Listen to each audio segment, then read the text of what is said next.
This video contains super awesome content not suitable for people who don't enjoy super awesomeness. Toby Maguire got bit by a spider, but see, me, it was a goat. If you want space, I hope you take your helmet off soon as you get up to Venus and choke. I'm on a mission, won't hang by your ropes. I see in the vision, won't follow the trope. Common in mind, I could raise my power level. People sleeping on me, now they woke.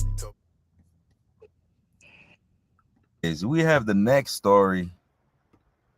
We have a guard. She helped a killer to escape prison. No. They were smashing. I think they had to have something going on. They had to be smashing. Yeah, because she been working for 2 decades, for like 20-some years. So they trust her, and then she ended up doing that. The guy was 6'9". She was impressed by a 6'9" dude. He dropped it. He put it in her life right quick. Let me go on and let you out. Let me go on and unlock these doors for you. Oh man, 6'9". You know she got nothing going on for her. He probably flipping them, tossing them backwards, beating up from the back. Yeah, dude started to. Let me play this story. Oh man, Prison supervisor Vicky entered through a back door. Half a minute later, she comes back out with a prisoner. Casey White, a 6'9" giant of a criminal serving 75 years for attempted murder. They quickly leave in the car as police scramble to make sense of the situation. Vicky, a prison supervisor with a 2-decade-long career and perfect record, just disappeared with a dangerous criminal. Police assumed that she was forced or manipulated into helping him escape. But that's when new evidence came to light, showing that she might have planned the entire thing. As a nationwide manhunt began, police would realize the rabbit hole went deeper than anyone expected, leading them down a dark path, ending with Vicky found dead with a bullet in her head. Vicky, stay with her! Vicky! $5 drinks, $5 buys, 5 free kids to play all night. I'm sorry, people. Sorry about that. They did like food of it, I think. It's April 29th, 2022, and prison officer Vicky has just told her work colleagues that she's taking a prisoner to a psychological evaluation at a local courthouse. But something isn't right, as she's transporting the prisoner alone, despite rules mandating prisoners must be escorted by 2 officers at a time. But because of her senior position as a supervisor, nobody stops her, and it would be 6 hours before police realize that Vicky and the prisoner are never coming back.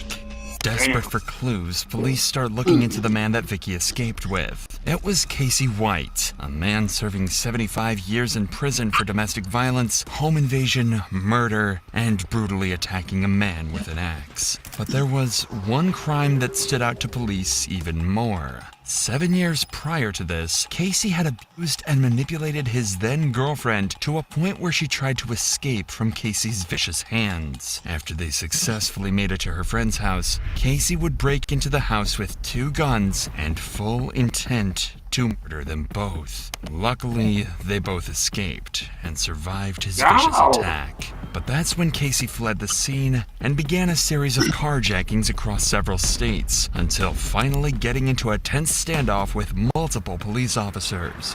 Hey, put the gun down. Let me see your hands, man. Put the gun down, Sergeant. Put the gun down, bud. Hey, put the gun down. Just relax a little bit. As you can see, the way that lady was walking, you can tell, you know, she got health issues. And then, you know, like I said, the guy might be his, you know, her style. You know, she like people like that, tall guys. You know what I'm saying? She ain't been touched in a minute. Yeah. Criminals do. Telling her. I see, Auntie. Telling her the way she look gorgeous. You know what I'm saying? I like how you look in that uniform. You feel me? Mama went to feeling good. Mama said, I'll break the rules for you, baby. You feel me? And then he manipulated her and then man, this shit goes wrong, man. Oh my god. So wait, so the first person, okay, so how long did he do for that first crime when he went on the high speed chases and stuff? He couldn't have did that much time. No, not that much. I don't remember, but not that much. So why didn't they give him life after the first time? Did y'all see him shoot through that door with that shotgun? Yeah, because this is America, man. You got good money, you're gonna get off anything. It made it seem like she was the mastermind during the preview. You know what I'm saying? Said something deeper. Maybe she was the mastermind. Got him caught up. Oh, probably was. And then when the people showed up, he probably felt like she set him up, and he just grabbed the closest thing to him, which just happened to be a hatchet, and then went ham. Yeah. Right. Let's see what happened. Trophy is that or tell her to watch this. Hey, Casey. Yes, sir. I will get you a sunrise if you'll be still. Just be calm. You don't ain't got no more gun on you, dude. No, you got that fucking out. It's unusual, but the cops rolled a drink and a pack of cigarettes towards Casey, hoping this would calm him down and avoid a shootout. Miraculously, this actually worked, and the cops were able to move in and make an arrest. His interrogation gave cops an even clearer view into just how insane this man was. I've been trying to wait just to kill her ever since. I couldn't wait no longer. I had to do it tonight. Do you regret what you did tonight? I regret I didn't kill her. Police now had a clear picture of who Vicky just helped escape prison. But how does Vicky fit into all of this? She works at a completely different prison, and there's no plans for Casey to ever see outside these walls again. Well, 1 year later, Casey confessed to a murder, resulting in him being moved to a different prison. This kicked off a series of events that would eventually result in Vicky's death. The murder that Casey confessed to was a 4-year-old cold case. It's unclear why Casey owned up to it now, but he was able to give specific details that nobody but the killer could have known. And after a short trial, he was quickly transported to a new prison, the same one where Vicky worked.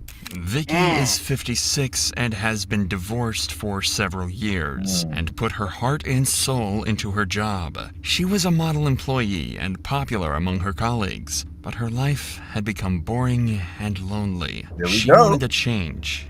And when Casey showed up, that's exactly what she got. They slowly began to talk more and developed a connection. They bonded over their shared last name and began to think that they were destined to be together. She started coming in on her days off and was... Hold on. Give me 1 second. I apologize, people. Let me stop it right quick. Let's give ourselves a round of applause, man. We figured this shit out before we even know everything. Yeah. Ain't that what we said? Mm-hmm. Man, you see? Vicky was lonely. Can you blame Vicky? Vicky got needs too. Vicky, it's a Vicky. Vicky. Damn, a woman. not a poor woman. Not a. Oh my man. Oh my man. All right, let's check it out.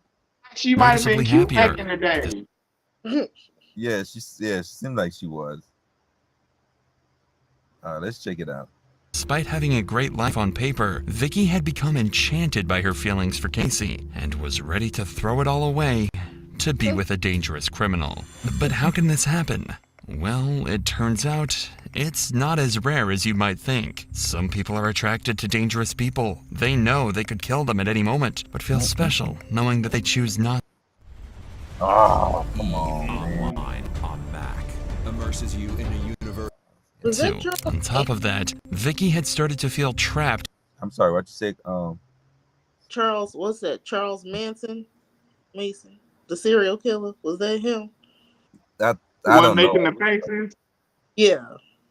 I don't know who that was, but if that got your gears going, you need to be locked up.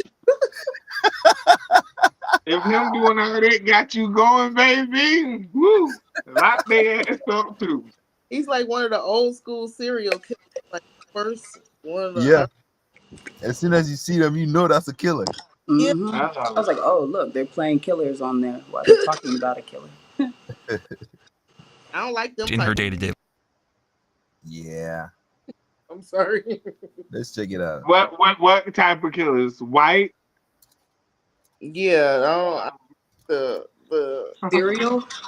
yeah, the serial killers that kill just Jeffrey Dahmer type. Now, if you guys Yeah.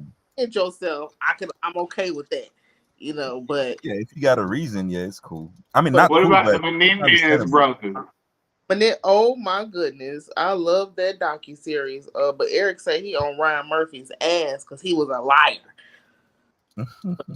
I love the movie. I love the docuseries though. I don't know if I believe. I don't know. I don't know if I believe. I don't know. I just I don't know. I don't know. They was kind of. Okay, let's go ahead.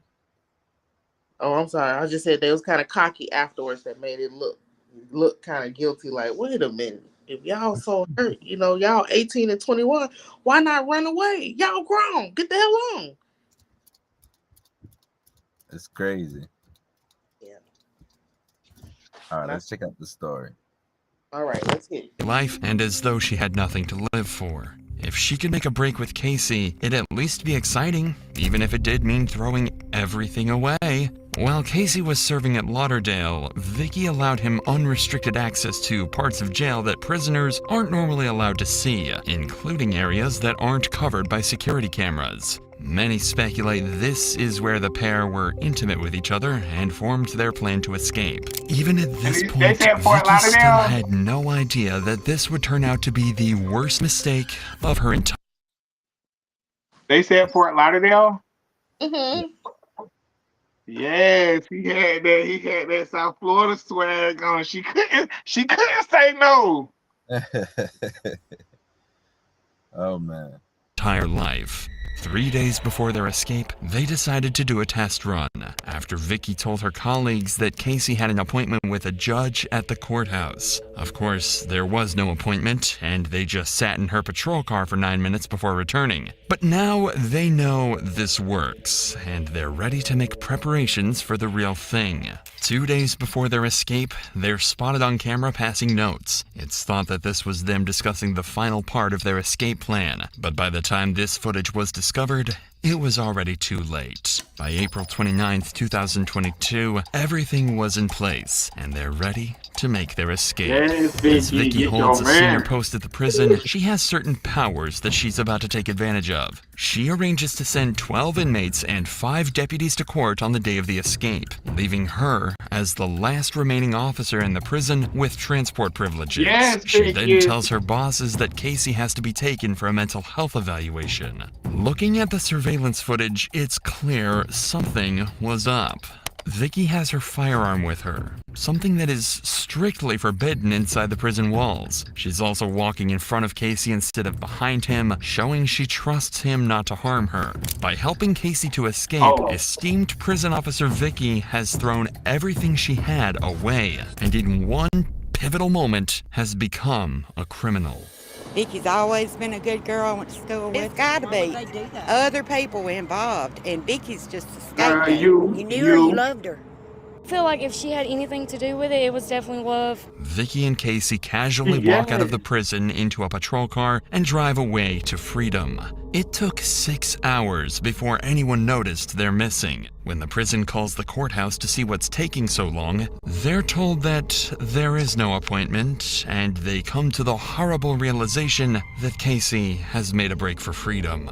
To evade the authorities, they quickly ditch the patrol car and flee the state, and the cops now have no clue where they are, where they're going, or how to find them, marking the start of an 11-day manhunt that will span the nation. On day 1 of Vicky and Casey's escape, the cops try to find clues at Vicky's home, but she's nowhere to be seen. In fact, she doesn't even own the house anymore. As part of her plan, she sold her house for extremely cheap. With the money, she bought vehicles, guns, and most suspiciously, men's clothing. This is the first indication the cops have that Vicky doesn't intend on coming back and is ready to start a new life with Casey. Yes, Things don't yes, get any thank better you. for detectives when the patrol vehicle they used to escape is found abandoned at a local shopping mall. And even worse, there's no surveillance footage covering that area of the parking lot, so they don't Yes, even know thank you. which direction they went. But on day 2 of the manhunt, a tip-off from her family blows this case wide open, as it's revealed Vicky has been renting a storage unit. Police are able to locate the storage unit and discover that she was renting it with a burner phone. But despite their best effort to track this new number, the cops came up with nothing. But the existence of this new phone is the first solid evidence that cops have showing Vicky planned this all along and was actually a willing participant instead of a hostage. You get the sense they were actually with this discovered. He was not forcing her in any way. Right. No, he was not forcing her. It was a mutual relationship. You'd think that this would help the investigation, but things only get more insane and confusing from here on out. After realizing that they're essentially back to square one, the cops return to the shopping mall where they found the abandoned patrol car and decide to comb through all of the surveillance footage from the days leading up to the event. That's when they spot Vicky a few days before the escape, parking a car in a nearby parking lot. And this isn't her usual car either. It's one she bought only a couple days earlier, a 2007 Ford Edge that the cops quickly realized had to be their getaway vehicle. But when police went back to the parking lot and the supposed getaway vehicle was still there, they realized that Vicky had left a decoy. Police had just lost their only clue, while Hey everybody, this is our new movie. I know I need me a Vicky. I need me a Vicky in my life right now. Where's man? Imagine Vicky a rider. This a love story. This ain't no criminal case. This a love story. This is not no regular shit, man. Yeah, that burner phone. Ooh. Sold the house? She sold the house for this dude. God damn. What, man? Oh yeah, he didn't think about all that. This was her plan. He didn't think about all that. He ain't think about because his previous crimes, he was just like shoot him up, ain't thinking, ain't planning out nothing. She planned this whole thing out. Right. That is a real love story. Right.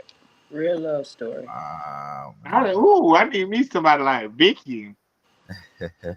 It's only 1% of people. Actually, I got one like that, man. I'm tripping, man. I know that's right. I know that's right. I need me one. Ooh, if Vicky, if you out there for me, my own personal Vicky, hit me up, please. Yeah, man. Drop down in the comments and let me know it's real. Yeah, looking for a Vicky. Fast forward the story. There we go. Oh, sorry. What's going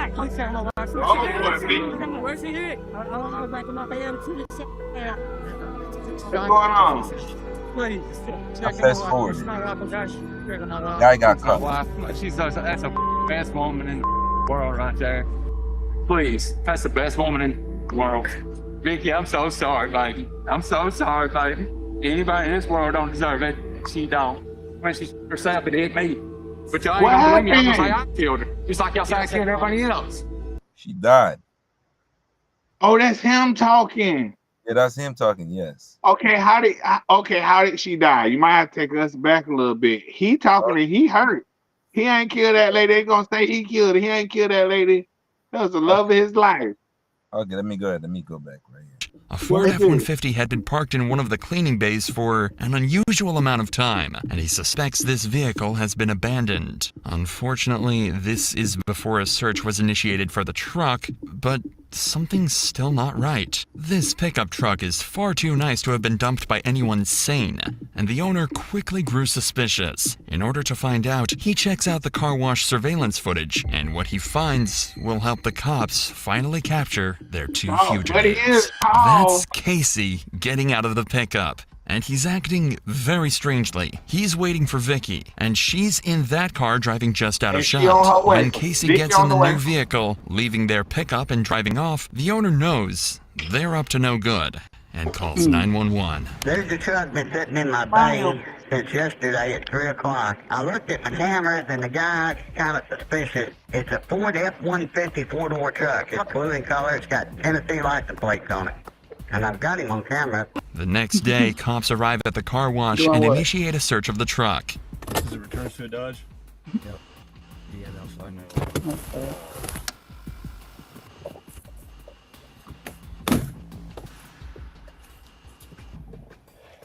Did they have a warrant? No, they Don't With seem nothing like to it. go off of, the Oh, cops no. quickly leave the scene and the pickup is towed away. It takes 4 days for this vital lead to get back to detectives, but when it does, they drop everything and head straight to Evansville on day 10 of the hunt. They're due to arrive at the car wash at 9 a.m., but fail to show up on time, frustrating the car wash owner so much that he takes matters into his own hands and calls the local press. So then 9:30. Yeah. So I get on the phone to Fox News. I said, y'all want a story? Yeah, we like a story. I said, I got one. So I got a convict over at my car wash. I got him on camera. He said, you talking about the one in Kentucky? I said, no, I'm talking about the one in Alabama with the girl. I said, okay, we'll be right there. They showed up. They got there 10 minutes before the marshals. U.S. Marshals arrive during the media frenzy, and when they take a look at the surveillance footage, they realize they've found the car Vicky and Casey could still be driving, a Cadillac, and one that Vicky and Casey think is completely unknown to the cops. It seems like their days on the run are numbered, but even with the leads they have, they come up with nothing, and the cops are starting to realize their fugitives could be anywhere in the country. But as it turns out, they're closer to home than anyone thinks. Back in Evansville on day 11, a cop is on his way home from a long shift when he sees a familiar-looking vehicle parked outside a Motel 41. It looks like the same Cadillac from the car wash, and he hastily takes down the license plate. The problem is, the license plate of the Cadillac seen at the car wash was never seen, so they have no way of knowing if it's the same vehicle. But they do have the license plate of the recovered F-150, so grasping at straws, they decide to run that through their license plate reader, and when they do, they strike gold. Several traffic cameras have picked up the F-150, and following it in nearly every shot is a Cadillac. Picture this. You're sitting at home alone watching YouTube Lord. videos, wondering why you can't find the motivation to do this. A Cadillac whose license plate perfectly matched the one at Motel 41 right in front of them. Finally, by sheer luck, the cops have found their fugitives. All they have to do now is bring them in. First, deputy marshals find strategic positions around the motel. They're all in plain clothes and unmarked vehicles, hoping to be as covert as possible. But while the cops surround them, Vicky and Casey are in room 150 watching the TV in horror right as the discovery of the Ford F-150 hits the news. The plan was to bring Vicky and Casey in quietly, but before they get a chance to put their plan into action, Vicky walks out of the hotel room and throws a bag into the Cadillac. She's followed by Casey, and even though they're in disguise, there's no mistaking Casey White's massive frame. Casey gets behind the wheel, and the Cadillac takes off. The cops' plan has been completely foiled once again, but they've got a backup. They're going to follow them and try to box them in to avoid a confrontation, but before they get a chance, they realize they've been spotted. Casey turns onto US Highway 41 and hits the accelerator, taking the cops on a chase across traffic and through parking lots until he manages to make a break for freedom by driving straight through an open field. At around the same time, police dispatch receives a call from none other than Vicky herself, and it gives you an idea of how terrifying this chase really is. God. Airbags are going on. Let's get out. A police vehicle forces Casey to drive straight into a ditch, and this pursuit is brought to a sudden halt. But it's far from over, as cops know the pair are armed and could open fire at any point in some kind of Bonnie and Clyde-inspired shootout. Crash out. Any crash out.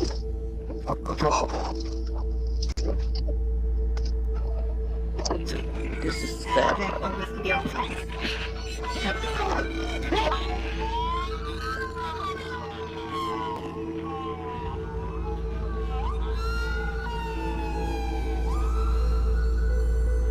Make it.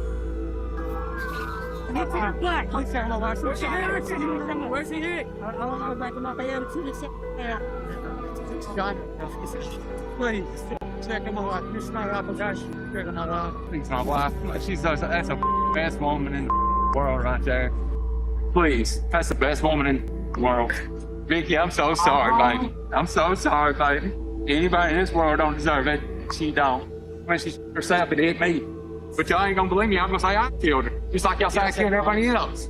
Finally, after 11 days, the manhunt has come to an end, and they've got Casey unharmed in handcuffs. But Vicky met a much more devastating end. Just 2 weeks ago, she was an upstanding member of society, an esteemed prison officer respected by those around her. Now, she's a fugitive, laying in a criminal's stolen car, conscious, but with devastating injuries. Oh, she alive? Oh, yeah. Apparently. David, she good? No, she's good. She's still got it in her hand. Yes, she's got a gun. All right, watch. There's medic right here, medic. Get back. It's still in her hand? Yes. Yeah, it's in her hand. Still breathing. I gotta break this sucker up here. You go in? Well, I think we can reach in and get the gun. Clear that. That'd probably be easier in the windshield. Oh, see if it'll open. Good idea. You got cover? Yeah. It's opening. It's opening. Yeah, so. You got me? Yeah. You gotta go for the gun first. All right, put me here. All right, I got it. She's been shot in the head, and Casey claims she took her own life. When cops get a better look, they find her finger is still on the trigger of the gun. Later that day, Vicky was pronounced dead in a nearby hospital. We'll never really know what the two had planned for their life together after their escape. Whether they wanted to go off the grid and settle down, or... Yeah, that's a real love story, man. Damn. Yeah, she took her own life because... she already knew what time it was. She was a police officer, turned on the police officer. And then for her to even, when they said that she had her gun inside the facility, Mama was probably ready to shoot out by that big limb, boy. Damn. You stupid. Wow. Oh, man. We all need a Vicky, man. We sure do. Man and we woman. sure do. And you see how he was talking about it like, I love her, man. She didn't deserve that. She was the best woman in the world. Right. That was her. She His was. wife. They must have got secretly married. Hell yeah, she was. By common law, she was definitely a down ass chick. Like, shout out to Vicky. Like, rest in peace. yeah, and for everybody that's going to hop in the comments and be like, "Oh, you're Let us know supporting what you criminals think, and man. stuff like that." Like, no, I'm not supporting criminals and breaking law. I'm supporting love. How about that? Yes, sir. By the way, don't forget to like, share, and comment and subscribe, man. And the last story, we're not gonna know stay what on you that guys one. think. Let us know what you think. And here's the last story. We're not gonna stay too long on that. And with that being said, let's check out the story. It's heated That was the best story of the year, by the way. Yes, sir. It's a heated conversation that ends up